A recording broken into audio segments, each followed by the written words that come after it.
Let's prepare breakfast with me. Hi guys, good morning. So, samahan niyo ako mag-prepare ng breakfast na. So, ngayon, sobrang aga namin nagising. 5 a.m. pa lang, gising na kami dyan. Nag-decide ako magluto kasi nagutom din ako para rin makakain yung asawa ko. Sa totoo lang, ayaw niya sana mag-breakfast dito kasi sobrang aga pa.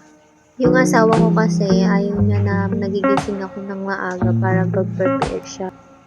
So, ayan guys. Ilalagyan ko nga pala ng cheese ang aking omelette. So, omelette yung gagawin ko. So, ayan, nahulog pa yung balat ng itlog. Request ng husband ko is omelette. Ayan, may natira pang balat ng itlog. Tapos, nilagyan ko na yung melted cheese. Tapos, nilagyan ko lang siya ng magic sarap. Di na ako naglagay ng asin dyan. Di maalap na yung cheese. Tapos, yan, minix ko lang siya.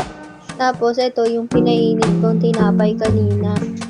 Hindi ko na nga pala hinugasan yung kawali dyan kasi tinapay lang naman yung pinaglutuan dyan. Then, nilagay ko na yung mix ko na itlog tsaka cheese. Hininaan ko lang din yung apoy.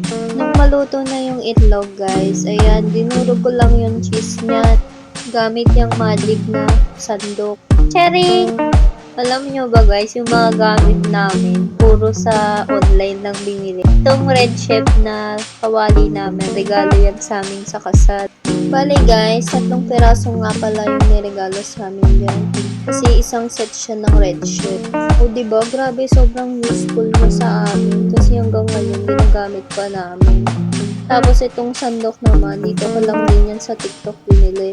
Alam niyo ba guys, isang set yan. Tapos may reviews doon na inaamag nga daw.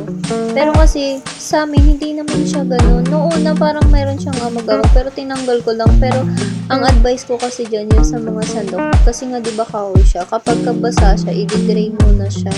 Bago siya ilagay doon sa lagayan. Para hindi siya yung may pagkabasa-basa siya. Saka aabagin mo. So, ayun guys, back to the video. Tapos na nga pala ako magprito dyan. Ayan, gumamit na ako ng gunting para pahirapan yung sarili ko. Charot. Tapos na nga rin pala maligo din yung asawa ko. Kaya sakto din yung pagkaluto ko. So, tinanong ko dyan yung asawa ko kung gusto niya ng ketchup. Kasi nga ako mahilig ako sa ketchup. Tapos nilagyan ko rin ng mayonnaise yun sa akin. Pero hindi ko na pinakita dyan sa video. Tapos tinakip ko lang yung tinapay dyan. Ayan na, ready na yan. Tapos gumawa ako dito ng energy namin. Yung isang pack, hati na kami dyan. Kasi matamis na yan eh. O diba, ang tipid namin sa mga pagkain kasi lagi kami hati na. Imagine mo, isang sachet, 2 na kami doon.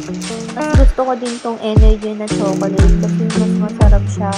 Gusto ko tong flavor na to.